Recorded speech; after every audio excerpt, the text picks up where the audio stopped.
శ్రీ గురుభ్యో నమ. 6వ అధ్యాయం 26వ శ్లోకం. ఓం యతో యతో నిశ్చరతి మనశ్చంచలమస్థిరం తతస్తతో నియమ్యైతత్ ఆత్మన్యేవ వశం నయేత్. ముందుగా పదపదానికి అర్థం తెలుసుకుందాం. యతః యతః ఏ ఏ కారణాల వల్ల, చంచలం చంచలమైన, అస్థిరం నిలకడలేని, మనః మనస్సు, నిశ్చరతి బయటికి వెళ్తుందో, తతః తతః ఆయా విషయాల నుండి, అక్కడక్కడ నుండి, ఏతత్ ఈ మనస్సును, నియమ్య నిగ్రహించి, ఆత్మని ఏవ ఆత్మయందే, వశం నయేత్ వశం చేసుకోవాలి. పరమాత్మ ఏమంటున్నాడంటే, ఈ శ్లోకంలో పరమాత్మ మరొక విషయం స్పష్టంగా చెబుతున్నాడు. మనస్సు చంచలమైనది, అది ఒక చోట నిలబడదు, అటు ఇటు తిరుగుతూ ఉంటుంది.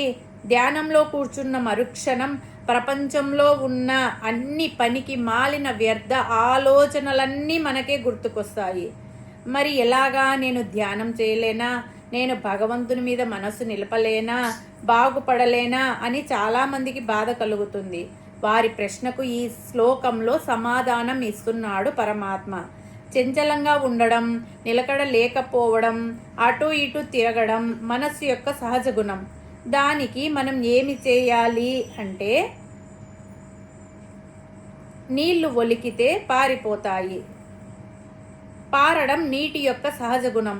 గ్లాసులోనో చెంబులోనో పోయడం ద్వారా, నదులకు ఆనకట్ట కట్టడం ద్వారా నీటిని పారిపోకుండా నిలువరిస్తాము. అలాగే మనసును నిలువరించడానికి కూడా మార్గాలు ఉన్నాయి. చిన్న ఉదాహరణ చెప్పుకోవాలంటే, పసిపిల్లవాడు చాలా అల్లరివాడు. వాడికి అన్నం తినిపించాలంటే తల్లి పెద్ద కసరత్తు చేయాల్సి వస్తుంది. తల్లి ఎంత చెప్పినా మాట వినడు.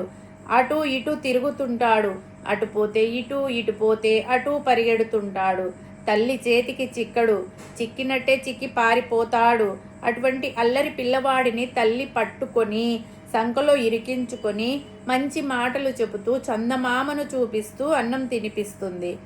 అదే మాదిరి ఎప్పుడెప్పుడైతే మన మనస్సు మన మాట వినకుండా ప్రాపంచిక విషయాల వంక, విషయ వాంఛల వైపు, కోరికల వెంట పరిగెడుతుందో, అప్పుడప్పుడు మనస్సును మంచి మాటలతో లాలించి, బుజ్జగించి, పట్టుకొని తీసుకొని వచ్చి ఆత్మలో కూర్చోబెట్టాలి.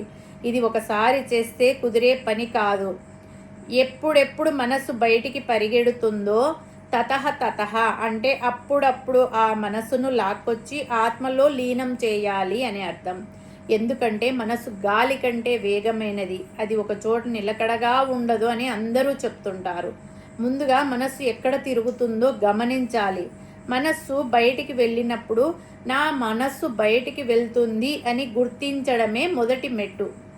మనస్సు బయటకు వెళ్ళిందని తెలిసిన వెంటనే దానిని తిట్టకూడదు.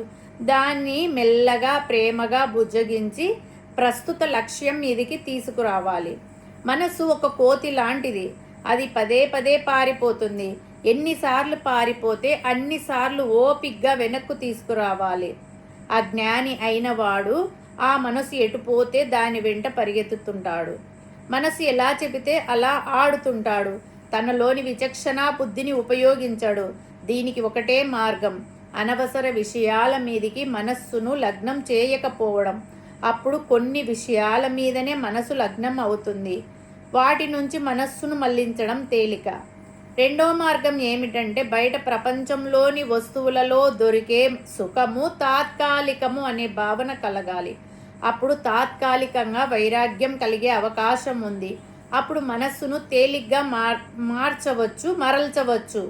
వివేకవంతుడు మనస్సును ఆత్మయందు లగ్నం చేసి అమితమైన ఆనందాన్ని, శాంతిని పొందవచ్చు. అంటే ఆత్మన్యేవ వశం నయేత్ అన్నారు. అంటే మనస్సు ఆత్మవశంలో ఉండాలి. ఏదో సందు చూసుకొని పారిపోకూడదు. మనం ధ్యానం చేసేటప్పుడు మనస్సు మన ఆధీనంలో ఉండదు. కళ్ళు మూసుకోగానే అనవసరమైన విషయాలన్నీ ఆలోచిస్తుంది. ఎక్కడెక్కడి విషయాలో గుర్తుకు వస్తాయి. అంటే ఇంద్రియాలు కట్టిపడేసిన మనస్సు మాత్రం దాని ఇష్టం వచ్చినట్టు అటు ఇటు పరిగెడుతుంది, స్థిరంగా ఉండదు. ఇది సర్వసాధారణం. అంత మాత్రం చేత నాకు ధ్యానం కుదరదు అని నిరుత్సాహపడకూడదు.